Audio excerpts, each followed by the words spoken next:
kicked the bucket. Not by accident, not because he didn't see it. He looked her straight in the eyes and kicked her mop bucket across the marble floor of the executive lobby like it was a game. Water splashed up her legs, her uniform soaked, the gloves on her hands trembling slightly, but she didn't yell, didn't flinch. She just stood there, still quiet, eyes locked on him. The spoiled son of the CEO smirked. Oops. My bad. Guess you're used to messes. He was used to everyone backing down, to silence, to submission.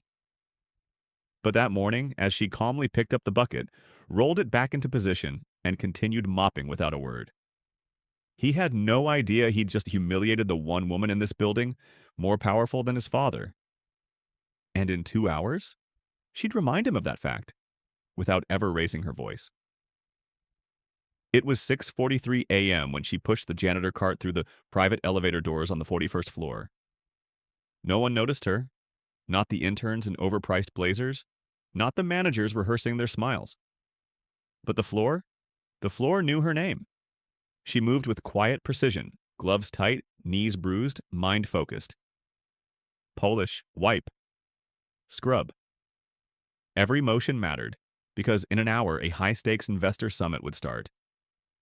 That meant executives, partners, cameras, and egos too fragile to tolerate a single fingerprint on a door. She had 30 more minutes to finish before they flooded the space with perfume, coffee, and fake laughs. And then he walked in. Tanner Delaney, heir to Delaney Capital. Son of the man who owned 2 buildings downtown and thought he owned every soul inside them. Today, Tanner wasn't scheduled for anything. He never was. But he liked showing up, not to work, to exist in front of people who couldn't afford to look away. White designer hoodie, $1,800 sneakers. Gold watch he kept adjusting, like it mattered. In his hand, a venti iced coffee with 3 pumps of fake vanilla syrup, and 0 regard for gravity. He turned the corner, phone in hand, filming himself. Back at Daddy's castle, he mumbled into the camera, smirking. That's when he saw her, bent down, cleaning the edge of the conference room glass wall. She was in gray, hair tied back, knees pressing into cold marble. He didn't stop walking, didn't slow down. He simply kicked the mop bucket. Not with anger, with boredom, like it was a plastic toy in his way. The sound echoed. Water flew. A dirty splash painted across her uniform and the floor. A streak hit the glass. Sorry, Tanner said, turning his head but not his body. Didn't see you there. Thought this floor cleaned itself. She looked up, eyes calm. Still kneeling, a tiny droplet rolled from her cheekbone to her jaw. Water, not a tear. She didn't speak, didn't even sigh. She simply stood. Picked up the mop handle, wiped the mess he made. Slowly, with control. Tanner kept walking, phone still in hand. Bro, this lady legit froze. What's she gonna do, mop me to death? His voice disappeared down the hall. She looked at the streak on the glass, then at the cameras above the elevator. Then at a small badge clipped inside her jacket. Hidden, but real. She checked her watch. 27 minutes left. Downstairs, an assistant named Priya was printing name tags for the summit. She smiled at Tanner as he passed. Morning, Mr. Delaney. He didn't reply, just made a fake gun with his hand and shot it in the air. Bang, he said. In the background, she, the janitor, stepped into the emergency stairwell. No one saw her go, not even the cameras. That hallway was technically off-grid, meant only for maintenance staff. But she walked it like she'd used it 100 times. Because she had. On the 43rd floor, Tanner swung open the door to the executive suite. Still filming. Dad, he yelled, stepping onto the thick carpet. You got your little circus set up yet? The CEO, Marcus Delaney, turned slowly from the window. Face neutral, eyes cold. Tanner, he said flatly, this isn't your playground. Go downstairs. Tanner rolled his eyes. Relax. I'm just watching. It's my legacy too, right? No answer. The partners were arriving. Suits, power walks, half hugs, everything expensive, everything calculated. The janitor's floor below was sparkling, but no one thanked her. They never did. She stood in a staff bathroom now, door locked, gloves off, hands under cold water, breathing measured. She reached into her bag and pulled out a small, thin folder. Inside, one photo, one badge, and a single page of signatures. Her hands paused, then moved. She put the gloves back on. She was late, but right on time. What happened next changed everything. You do not want to miss how this unfolds. Stay. Watch. Because some people aren't who they appear to be. And silence? It doesn't mean weakness. The room was made of glass, literally blocked floor-to-ceiling transparency, the kind rich people brag about. But inside, nothing was ever transparent. The summit had begun. 15 men, 2 women, all in suits that whispered money. Tanner lounged in the corner like a bored prince at a feast. No badge, no role. But no one dared tell him to leave. His father didn't introduce him, didn't acknowledge him at all. Just like no one acknowledged her. She stood at the far edge of the room now, mop gone, gloves tucked into her belt. Still in uniform, still silent. But different. She was near the window, rearranging chairs that were already straight. No one asked why she was there. No one told her to go, because who tells the janitor anything, unless they want something cleaned? Tanner leaned toward a young woman in a blue blazer. Intern. Nervous. You knew? He asked, smiling the smile that had always gotten him what he wanted. Yes, she said, shifting uncomfortably. You don't gotta be so tense. Not like your job depends on it, he said, chuckling. It does, she replied. Tanner grinned wider. Not if you know who to talk to. She laughed, polite and tight, the kind of laugh women give when danger's nearby, but still smiling. Across the room, the janitor watched, not judging, just seeing. And Tanner saw her seeing. So he turned, walked across the room. Loudly. Hey, he said, approaching her. I hope you're not expecting tips. She didn't answer. He took a step closer. Or are you just here to clean egos now? She finally looked at him. Calm, eyes steady. No flinch. Then she glanced down, to the folder tucked under his arm. Oh, she said, voice like warm steel. You brought documents. Tanner blinked. What? Interesting, she added, considering what's missing. Before he could respond, his father raised his voice. Let's begin. Everyone took their seats. She didn't. She stepped back into the corner.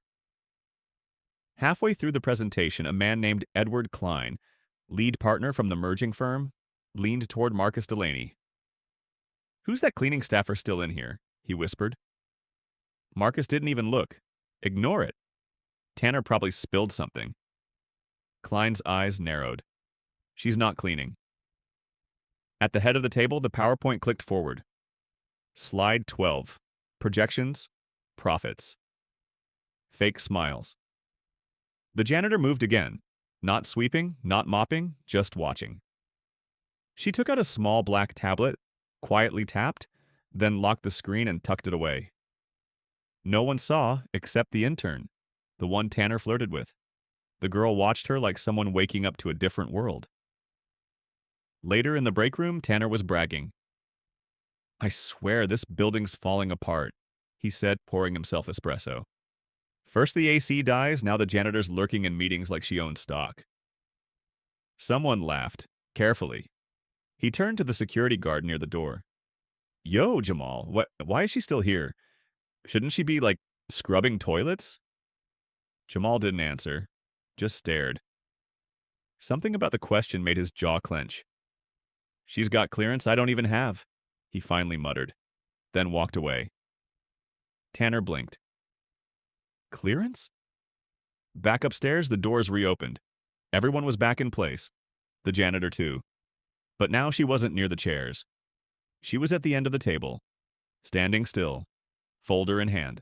She hadn't said a word in 2 hours, but her presence was starting to itch beneath everyone's skin. Marcus glanced over, his eyes narrowed. You can go now, he said flatly. The room fell quiet. She stepped forward. Not away. Forward. Actually, she said, voice low, there's one file I believe your team forgot. She laid it on the table. One thin document, black and white. No logo. Tanner scoffed. Who let you? She looked at him. Once. Hard. He shut up. Marcus reached for the file. Slowly. Read the title. Then stopped. Hands stiffened. Klein looked over his shoulder, his face drained. No one spoke. The room was holding its breath. The janitor? She stood there, not triumphant. Not smug. Just still present. She didn't need to explain anything because the document was doing all the talking. Silence. But not the peaceful kind. The tense kind. The kind that wraps around your chest and makes breathing feel like a choice. Marcus Delaney stared at the file like it had teeth. He flipped the first page, then the second. Each line pulled color from his face. Edward Klein leaned in again. Marcus, he said quietly, is this real? Marcus didn't answer. Tanner, now annoyed at not being the center of attention, reached forward, snatched the folder, and looked inside. 3 seconds later, he laughed. Loud, fake, echoing. Wait, this? What is this, like, made-up reports? Anyone can print? She didn't print it, Klein said sharply. That's a direct pull from our internal system. I recognize the formatting. Tanner blinked. Wait, how would a janitor? And that's when it started shifting, like gravity had tilted 1 degree. The energy in the room turned. The woman in gray didn't flinch, didn't gloat. She just stood there, still in the uniform, still quiet, still wearing gloves that now looked more like armor than fabric. I think we should pause, said one executive, adjusting his tie. No, said Klein. We should listen. Marcus finally closed the folder, hands folded on top. Tanner, he said. Yeah? Tanner smirked, still clinging to confidence like it could save him. Leave the room. What? Tanner laughed. For real? Now. Everyone watched. No one moved. Tanner stood up. Too slow. Too loud. Okay, sure, I'll let you guys get back to your little janitor drama. He moved toward the door, but as he passed the woman in gray, he leaned close and whispered, You're gonna regret this. She didn't even look at him. She just said, without turning, Only people who regret things are the ones who don't remember them. The door clicked shut behind him. The woman stepped forward, gloves off. She placed them deliberately on the center of the table, like a gauntlet. Then she reached into her pocket and pulled out a second badge, same logo, different color. Klein sat up. That's an internal review badge, he muttered. We don't issue those unless... He stopped, looked at her fully now. Marcus spoke again, but his voice had changed. Not angry, just tired. Why are you here? And this time she answered fully, because someone leaked documents about this merger to outside investors 5 weeks ago. Someone who knew the timeline, the assets, and the flaws in both firms' portfolios. Someone who stood to gain if the deal collapsed. Her voice wasn't raised. It didn't need to be. I've been watching quietly, because that's what I was asked to do. Klein's eyes widened. Your internal affairs? She looked at him. Finally a smile. No, I was internal affairs. Now I'm just... She paused. Someone who got tired of doing her job from behind a desk, while people like your son trashed the building I helped build. Everyone stared. The room didn't breathe. She stepped toward the screen, connected her tablet. A file opened. Dozens of message logs, timestamps, transfers. One name kept flashing. Delaney Tanner hadn't just been spoiled. He had been sloppy and greedy, and stupid enough to forward internal documents to friends who sold short positions against the merger. Marcus Delaney's hands curled into fists, but he didn't speak. He couldn't. Klein stood up. I need a break, he said to the room. Another executive followed. Within moments, half the table was gone. Not storming out, just floating away like wreckage from a ship that knew it was sinking. Only Marcus and the janitor were left. He stood slowly. Not to fight, not to threaten, just to ask one question. What's your name? She looked at him, like really looked, then said, the same as it's always been. You just never bothered to ask. This is the moment no one expected. But the story's not over. What she does next, that's what breaks the system. Stay. Watch. Because silence isn't weakness. Sometimes it's a fuse. By the time Tanner stepped back into the lobby, he knew something was off. The receptionist didn't look up. The security guard, who always smiled, Jamal, wouldn't meet his eyes. The intern girl with the blue blazer? Gone. He pulled out his phone, texted one of the traders he'd sent those merger files to. No answer. Then another. Nothing. He opened Instagram. His story views? Dropping? His DMs? Quiet.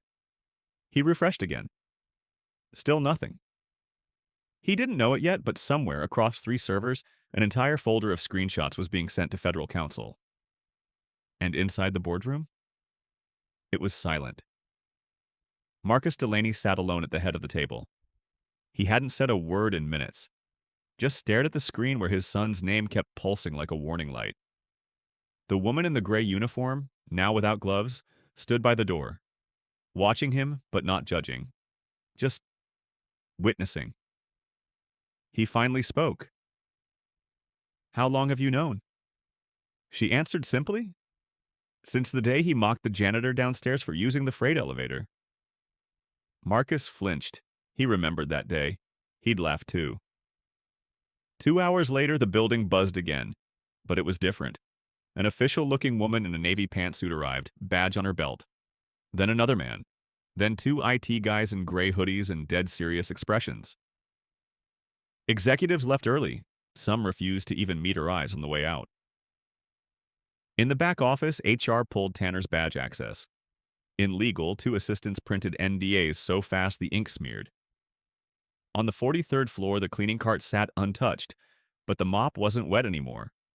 And the woman? She stood by the glass wall again, not to clean it, but to look through it. The city outside was glowing. Marcus approached her, not with arrogance, not with blame, but with something he hadn't shown in years. Discomfort. Why didn't you come to me directly, he asked. She took her time, then said, because you wouldn't have listened. He didn't argue, she continued. You taught your son that power excuses disrespect. That money speaks louder than people. That silence is weakness. A pause. Then, I needed him to speak first. Marcus sat down, the kind of sit that looked like a fall. All that power melting under fluorescent lights. What happens now? He asked. She tilted her head. That depends on what kind of man you want to be when they ask who knew. Downstairs, Tanner was still in the lobby, still waiting for a response. A new janitor rolled past him. Young guy. Quiet. Didn't look up. Tanner muttered, don't scratch the floors. The janitor paused, then said flatly, you're lucky she cleaned yours. Tanner stood up. What the hell is that supposed to mean? But the man was already gone. By evening, the story was out. Not on the news, not yet, but in Slack threads, in encrypted emails, in silent glances exchanged between departments. The story of the woman who said nothing until it mattered. The one they called Janitor. The one who, in the end, knew everything. By the next morning, his name was gone. Not hers. His. The name Tanner Delaney had vanished from the company directory, from the digital access logs, from the 6th floor private gym he used but never paid for. Even the parking system refused to lift the gate when his BMW pulled up.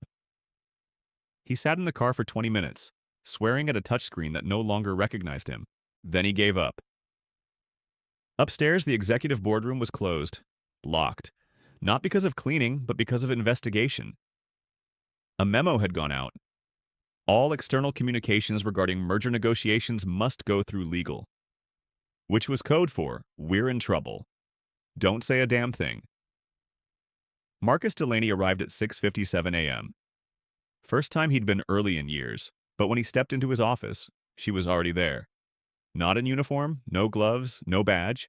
Just a tailored charcoal blazer, simple, sharp. She was standing by his window, staring out over the skyline he used to brag about owning. He cleared his throat. She didn't turn. He spoke. I told the board I would resign this morning. Finally, she looked at him, not surprised. He added, They offered to make you interim. She raised one brow. That doesn't sound like them. They said it was unanimous. She studied him. What did you say? He hesitated. Then, I said they should have done it months ago. She didn't smile, but something in her shoulders eased, just a little. He gestured toward the chair across from his desk. Sit. She didn't move. Instead, she walked slowly to the bookshelf, pulled out a frame, wiped the dust. A photograph of Marcus in college.